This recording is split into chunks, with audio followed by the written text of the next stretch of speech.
নতুন নির্বাচনের মাধ্যমে গণতান্ত্রিক একটা সরকার প্রতিষ্ঠিত হয়েছিল। আমরা ভেবেছিলাম দেশ গণতন্ত্রের শুভ সূচনা হয়েছে, কিন্তু আমরা দেখতেছি ভারতের প্রেসক্রিপশনে এই সরকার আবার স্বৈরাচারী আচরণ শুরু করেছে। সংগ্রামী জনতা, যারা যোদ্ধা তারা যুদ্ধের মাঠেই থাকে। আওয়ামী লীগকে খেতাতে আমরা যুদ্ধের মাঠে ছিলাম। যারা বাংলাদেশের গণতন্ত্রকে ধ্বংস করতে চায় তাদেরকে আবার বাংলার মাটি থেকে চিরতরে বিদায় করার জন্য আমরা আবার যুদ্ধের প্রস্তুতি নেব।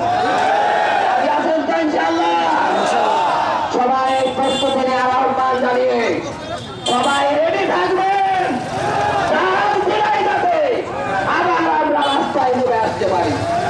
সবাইকে মোবারকবাদ জানিয়ে আমার কথা শেষ করছি। আসসালামু আলাইকুম।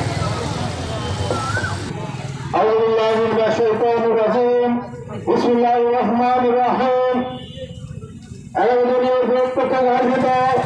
বিক্ষোভযুক্ত সমাবেশের সম্মানিত সভাপতি, উপস্থিত আছেন 11 দলীয় জোটের নেতৃবৃন্দ, আজকের এই সমাবেশের সংগ্রামী জনতা, সাংবাদিক বন্ধুগণ, আসসালামু আলাইকুম ওয়া রাহমাতুল্লাহ। সম্মানিত উপস্থিতি, আমরা মাত্র 45 দিনের সরকার, এখন আমাদের রাজপথে আসতে হবে এটা আমরা কল্পনা করি নাই। সম্মানিত আমার, সেদিন আমাদের একজন সাংসদ বললেন লন্ডনে তারা এসে উড়ে এসে জুড়ে এসেছে। আমরা বলতে চাই 18 কোটি মানুষকে বোকা ভাবার কোনো সুযোগ নেই।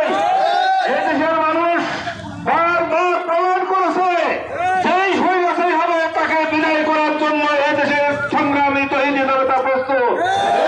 আমাদের উপস্থিতি, জুলাই সনদ এই দেশের 18 কোটি মানুষের মনের স্পন্দন, ভবিষ্যতের পথে রাখা, এই জায়গায় আপনারা পাশ কাটিয়ে মনে করবেন না।